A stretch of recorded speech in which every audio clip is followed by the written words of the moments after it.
C2C be a real differentiable function? इसका मतलब क्या है जानते हैं? कोई फंक्शन है C2C ना, जैसे ये C2C फंक्शन है, तो इसको आप एक फंक्शन मान सकते हैं R स्क्वायर से R स्क्वायर में मान सकते हैं ना। जैसे fz है, fz इक्वल टू z है, तो इसको लिखेंगे तो fx plus iy equal to x plus iy है, तो इसको आप ऐसे समझ सकते हैं, इधर fxy रियल पार्ट क्या है उसको लिख लीजिए इधर, और इधर क्या है जो इमेजिनरी पार्ट है फंक्शन का। इस तरीके से आर स्क्वायर फंक्शन माना जा सकता है कोई भी कॉम्प्लेक्स फंक्शन। तो इस फंक्शन के डिफरेंशिएबल होने की बात उसने कही है, be a real differentiable function, ठीक है। Define U V R square to R by U X is, यही देखो रियल पार्ट है वो आप जानते ही हैं, v x y imaginary part है फंक्शन का। लेट डेल्टा यू, इसको क्या बोलते हैं Riya? Sir delta, backward delta. अच्छा चलो ठीक है, बैकवर्ड डेल्टा। तो delta u equal to u x you y denote the gradient which of the following is necessarily true. ठीक है, पहला वाला ऑप्शन बोला है कि for C1 C2 belongs to C, the level curves u equal to C1 and v equal to C2 are orthogonal wherever they intersect. तो इसके लिए आप क्या करेंगे, पहले तो आप ऐसा फंक्शन लीजिए जो रियल डिफरेंशिएबल है, ठीक है। और आगे के ऑप्शन भी देख लीजिएगा क्या क्या बोला है कि ये प्रोडक्ट हमेशा जीरो आएगा, एफ एंटायर होगा तो ऐसा होगा, तो नॉन एंटायर फंक्शन भी आप ले सकते हैं, ठीक है, क्या पता एंटायर के लिए ट्रू हो रहा हो। तो चलिए फॉर एग्जांपल इसको ले लेते हैं, एंटायर ही ले लेते हैं, take F Z equal to Z, थोड़ा सा आप ट्राई करेंगे तो हो जाएगा, ठीक है। इजी इजी एग्जांपल, तो इसका अगर आप सोचें तो ये फंक्शन x प्लस आई वाई बना, इस केस में u इक्वल टू एक्स है और v इक्वल टू क्या है आपके पास, v X Y equal to y, ठीक है। तो इसने क्या बोला है कि ये ऑर्थोगोनल होंगे जब भी ये इंटरसेक्ट करेंगे, ठीक है। तो आप बताइए इसमें x equal to C1 and y equal to C2, तो फॉर C1 एंड C2, अब C1 और C2 ऐसा कुछ लीजिए कि अब आप सोचिए कि ये हमेशा ऑर्थोगोनल इंटरसेक्ट करेंगे या जरूरी नहीं है ऑर्थोगोनल इंटरसेक्ट करें, बताइए जो कर्व है आपके पास।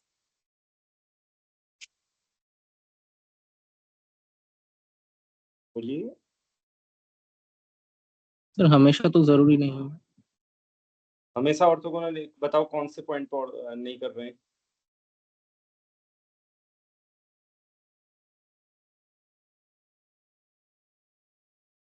इसको खींचो, कोई भी पॉइंट लो, y इक्वल टू C2 लोगे तो ये तो कर रहे हैं राइट, अगर ये इंटरसेक्ट करेंगे तो बिल्कुल ऑर्थोगोनली करेंगे, राइट। अच्छा जैसे इस फंक्शन के लिए, हाँ इस फंक्शन के लिए x, करेगा, हाँ। हाँ चलो ठीक है, तो कुछ अब एग्जांपल में थोड़ा सा सुधार करते हैं, ओके। तो बताइए क्या आप एग्जांपल बना सकते हैं, ये एंटायर फंक्शन हमने लिया, कुछ सुधार कर सकते सर हैं। अगर दोनों, सर अगर ओ अच्छा इंटायर के लिए नहीं, इंटायर के लिए तो होगा, और कोई नहीं, पर अगर सर जेड स्क्वायर लेंगे तो क्या आएगा, ये आ जाएगा x square plus Y square, और x square minus Y square right, plus 2i xy, 2i xy, इस तरीके का एग्जांपल लेते हैं हम। तो इधर आएगा 2i xy। अब देखिए क्या ये, इसके लिए सिंपल सा एग्जांपल लेंगे हम, C1 की जगह 0 रख देते हैं एंड उसकी जगह भी 0 रख देते हैं C2 की जगह, क्या ये ऑर्थोगोनली इंटरसेक्ट कर रहे हैं, देखिए ऑर्थोगोनली इंटरसेक्ट करते हैं, डेरिवेटिव नॉन जीरो होता है उस पॉइंट पर, तो 0 पॉइंट पर 0 है डेरिवेटिव, इसलिए मैंने लिया है, ठीक है। चलिए तो Y square equal to X square को खींचे तो कैसे आएगा जी, फिर आप बोलिए।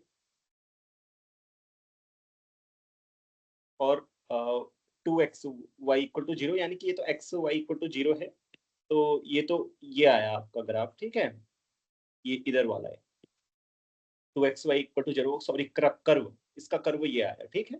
और इसका कर्व कैसे खींचेंगे बताइए, 2xy equal to 0, Y square equal to X square, pair of line होंगी, एक y इक्वल टू x और एक y equal to minus x।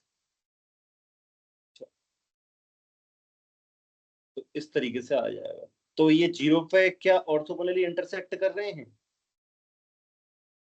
बताइए। समझ में आई ना बात, मैंने क्या लिया, मैंने लिया, हमने क्या बोला पहले एग्जांपल है टेक, मैंने बोला ना एंटायर फंक्शन में जिस पॉइंट पे डेरिवेटिव 0 होगा वहां ऑर्थोगोनली इंटरसेक्ट नहीं करते, ठीक है। तो वहां और जगह करेंगे, अगर डेरिवेटिव 0 नहीं होगा तो उन पॉइंट्स पे करेंगे, ठीक है। और जगह देखिए, और जगह नहीं कर सकते हैं। F Z equal to z square, तो ये आया मेरे पास f Z equal to z square लेने के बाद उसके बाद इसका रियल पार्ट है x square minus Y square, इसका इमेजनरी पार्ट है 2xy। तो मैंने 0 0 पॉइंट पे देखा, तो अगर एक्स वाई इक्वल टू 0 का मैं कर्व खींचू तो वो कैसे आएगा, ये 2 पॉइंट, ये 2 एक्सिस आएंगे, हाँ एक्सिस के ऊपर ही आएगा। और x square equal to y square का y equal to plus minus x, तो ये 2 लाइन्स आएंगी। तो अब इस पॉइंट पे इंटरसेक्ट कर रहे हैं एक कर्व एक दूसरे को, तो ये ऑर्थोगोनली तो इंटरसेक्ट नहीं कर रहे हैं ना, सबको दिखाई दे रहा है ये लाइन इस वाले कर्व को ऑर्थोगोनली इंटरसेक्ट नहीं कर रही है, और ये वाली लाइन भी, ठीक है। तो पहला वाला गलत है, ओके। आपको आ गई ना ये बात समझ में, राइट। और मैं आपको बता दूं एग्जाम में सबसे पहली बात, अगर इस एग्जाम में इस क्वेश्चन को करना हो तो आप ये सब पढ़ के नहीं भी जाते हैं कई बार, ग्रेडियंट ऑर्थोगोनल वगैरह वगैरह, आपको तो कॉची-रीमान इक्वेशन याद रहती है, तो एग्जाम में क्वेश्चन सॉल्व करना कठिन नहीं है। मैं पहले बता देता हूँ कि थर्ड क्यों करेक्ट है, ठीक है। चलिए फिर और मैं इनकरेक्ट बताऊंगा। थर्ड इसलिए करेक्ट है, देखो सर बोला ये है, तो बस बोलिए। सर ये तो बस रियल डिफरेंशिएबल बोला है ना, तो फिर एंटायर ना लेकर भी तो कर सकते हैं, हाँ तो हाँ उससे कर और सकते, ज्यादा। बिल्कुल कर सकते हो आप, एंटायर नहीं लेके भी कर सकते हो, ओके। रियल डिफरेंशिएबल बोला है। आप कोई भी काउंटर एग्जांपल ले सकते हो। तो देखो मैं इसको करता हूँ, if f is an entire function, तो एफ एंटायर है तो del u into delta v आ क्या रहा है, पहले देखो ये यू एक्स यू वाई किससे मल्टीप्लाई करना है, vector v x v y से मल्टीप्लाई करना है, ठीक है। ये देखो यहाँ पे दिया है, हाँ डेल्टा यू क्या है, यू एक्स यू वाई, तो किसके इक्वल आ रहे हैं, ये आ रहा है U X into V X, and दूसरा आ रहा है प्लस डॉट प्रोडक्ट, जानते हैं ना सभी लोग या नहीं जानते हैं, u y into v y, okay.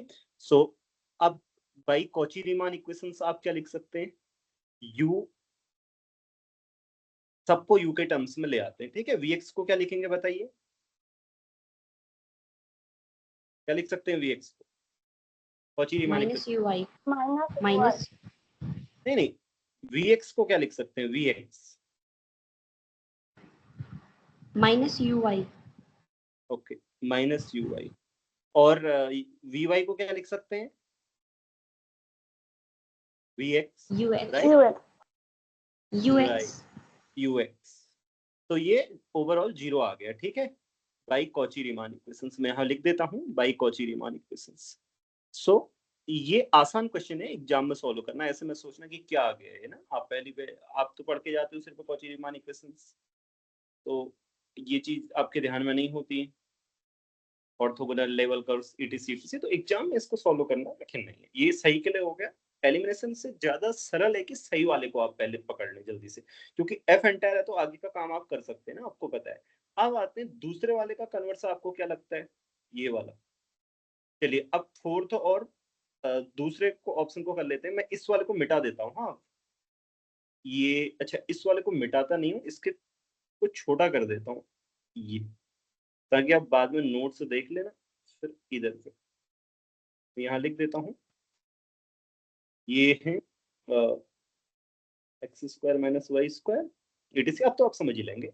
तो अब 2 और 4 को करते हैं। 2 में क्या दिया है कि अगर ये प्रोडक्ट 0 हो, v इक्वल टू 0, तो आप पाएंगे कि एफ एंटायर है। तो इसको भी सॉल्व करना बहुत आसान है। देखिए टेक, आप नॉन एंटायर फंक्शन तो लीजिए जो रियल डिफरेंशिएबल होना चाहिए, भूलना मत हाइपोथेसिस, फिर आप गलत कर देंगे, क्योंकि कई बार हम इतना करने के बाद भूल ही जाते हैं क्वेश्चन क्या कह रहा है। तो रियल डिफरेंशिएबल के लिए मैं आपका ये फंक्शन ले रहा हूँ जेड बार, जिसको आप एक्स वाई टाइम क्या लिखते हैं, एक्स माइनस वाई, राइट। और ये आपको पता भी चल जाएगा कि इसको क्यों सेटिस्फाई कर रहा होगा। देखिए पहली बात, इसके लिए अगर आप U x you Y calculate करेंगे तो वो आएगा 1,0। ये रियल डिफरेंशिएबल आपको दिखाई दे रहा है ना, रियल डिफरेंशिएबल, राइट। इस क्योंकि ना अगर इसको fxy इक्वल टू x, ये देखो इनके पार्शियल डेरिवेटिव स्क्रीन लेट आ रही है, मेरे स्क्रीन में क्या आ रहा है आपके लिखा हुआ? लेट आया है सर, अभी आया एफ हाँ X Y equal to X minus Y. हाँ, तो इसके पार्शियल डेरिवेटिव एग्जिस्ट करते भी हैं, कंटिन्यूअस भी हैं, इन दोनों फंक्शन के अलग अलग, तो रियल डिफरेंशिएबल है, ठीक है, रियल डिफरेंशिएबल है। तो और इसके बाद आप दूसरा वाला डेल्टा वी कैलकुलेट कीजिए, वो आपके पास कितना आ रहा है? वो आपके पास आ रहा है 0,-1, ठीक है, दोनों का प्रोडक्ट करेंगे तो 0 आ रहा है ना, delta we 0, but F is not entire, ठीक है, एफ इज नॉट एंटायर, ये 2 के लिए नहीं बल्कि 4th के लिए counter, okay, F is not entire. उसने बोला ना अगर प्रोडक्ट आ रहा हो 0 डेल्टा यू डेल्टा वी का तो एफ एंटायर होगा, तो जरूरी नहीं है एफ एंटायर। अब दूसरे के लिए आप देंगे मुझे एग्जांपल, किसी रियल डिफरेंशियल फंक्शन के लिए क्या जरूरी है ऐसा है?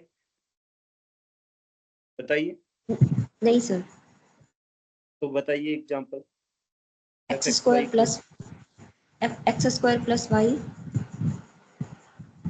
X square plus Y square के लिए, अच्छा हाँ, X square plus X plus Y X minus Y में शायद हो जा रहा होगा, राइट? इसमें हो जाएगा ना एक्स प्लस वाई, राइट?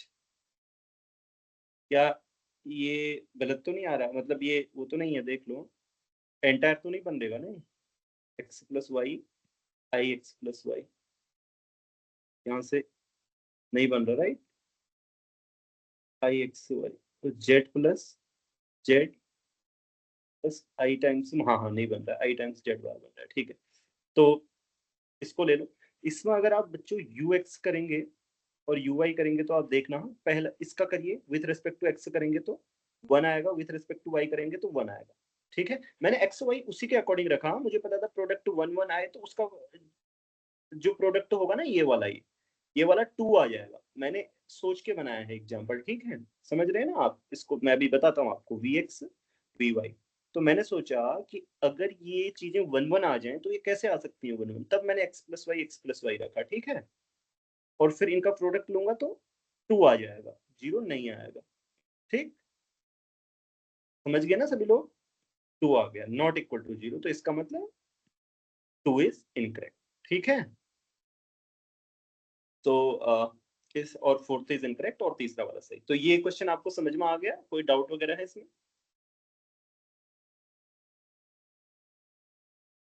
नहीं है? पक्का? ठीक है, चल। सर रियल डिफरेंशिएबल मतलब एक्स और वाई के रेस्पेक्ट में पार्शियल डेरिवेटिव है? नहीं, रियल डिफरेंशियल का मतलब ये, जैसे मान लीजिए एफ जेड आपके पास कोई भी फंक्शन है जेड का, ठीक है, तो जेड को आप एक्स वाई, यहाँ से अगर आप सोचें तो इसको आप लिख सकते हैं इस तरीके से, u x y plus i v x y, right, है ना? तो यहाँ से आप क्या, कॉम्प्लेक्स पेयर से ईच एक्स वाई कहाँ जा रहा है?